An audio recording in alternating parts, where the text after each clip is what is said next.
Welcome to Advanced Data Analysis 2 with me, Erik Erhardt, Professor of Statistics at the University of New Mexico. We are in COVID-19 territory. Today's recording is March 24th, 2020, and yesterday our Governor Michelle Lujan Grisham announced additional restrictions to disrupt the spread of the COVID-19 virus in New Mexico and instructed New Mexicans to remain in their homes or places of residence except for outings absolutely necessary for health, safety, and welfare.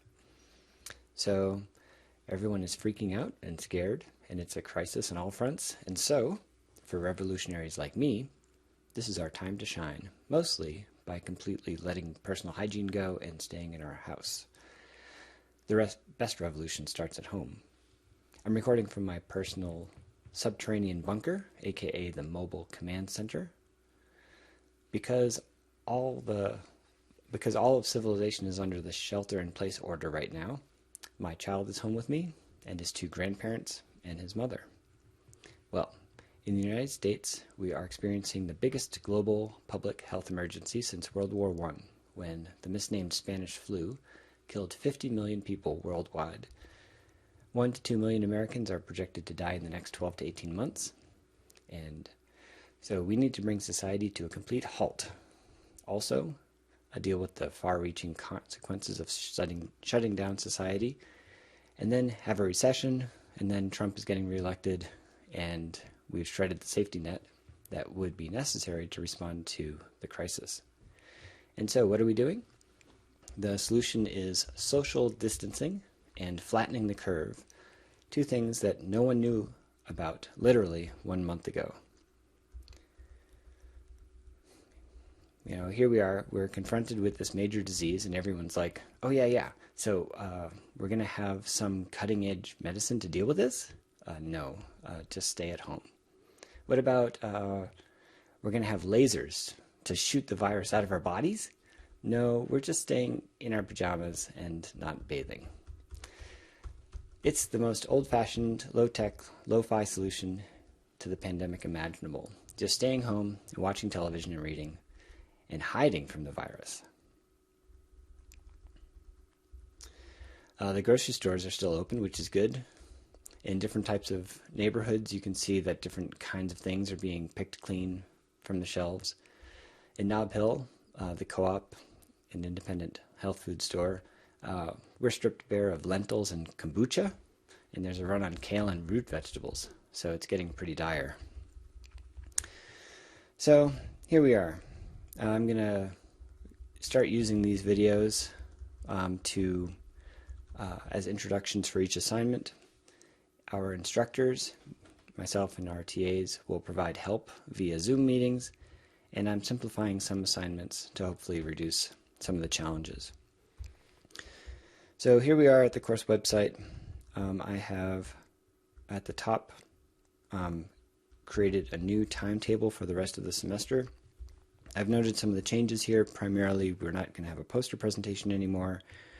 I removed one of the assignments, but I am keeping the reading and the quiz content because I don't think it's that complicated, and I think it's important to know about even if we're not going to have an assignment on it. Quizzes will still be due on Tuesday, but at midnight, and this first week, the first quiz is due not today, Tuesday, but in 2 days. Thursday. We've also spread out all the other assignments. Rather than having 2 per week, 1 on Tuesday and 1 on Thursday, we're just having 1 each week. So there's sort of still a Tuesday-Thursday structure in the assignments, in that the Tuesday assignment will be a simpler version of the more complete Thursday assignment, but each of those will get their own weeks. Each assignment starts on Tuesday with a due date of the following Monday at midnight. That means that basically, if you wanted to, you could work on Tuesday to do the reading and do the quiz, and then start the assignment, and then work on that until Monday midnight, turn it in, and then get started on the next assignment. All right, so here's the basic schedule. This week, starting today, we've got a logistic regression assignment. There are some videos for that, and the quiz. Reading from chapter 11, and that will be due the quiz is due on Thursday at midnight. The in-class assignment this week is this one, and it'll be due next Monday. So this is what we're going to work on today. Next week, next Thursday, we'll work on this other logistic regression. We're going to use this new structure. Down here, we've got instructor support. So you can still meet with all the instructors, but via Zoom. In a separate email with this title, ADA2 Zoom Personal Meeting Rooms, I've provided you the links to connect with each of us. Our availabilities are in this table, though this is subject to change as myself and the TAs work out what our schedules really are going to look like over the next month. But the point is you will be able to dial in by clicking on one of those Zoom links and then connect to the instructor personal meeting room. I think by default you'll end up, well, it sort of depends on how each the TAs and myself set this up, but you will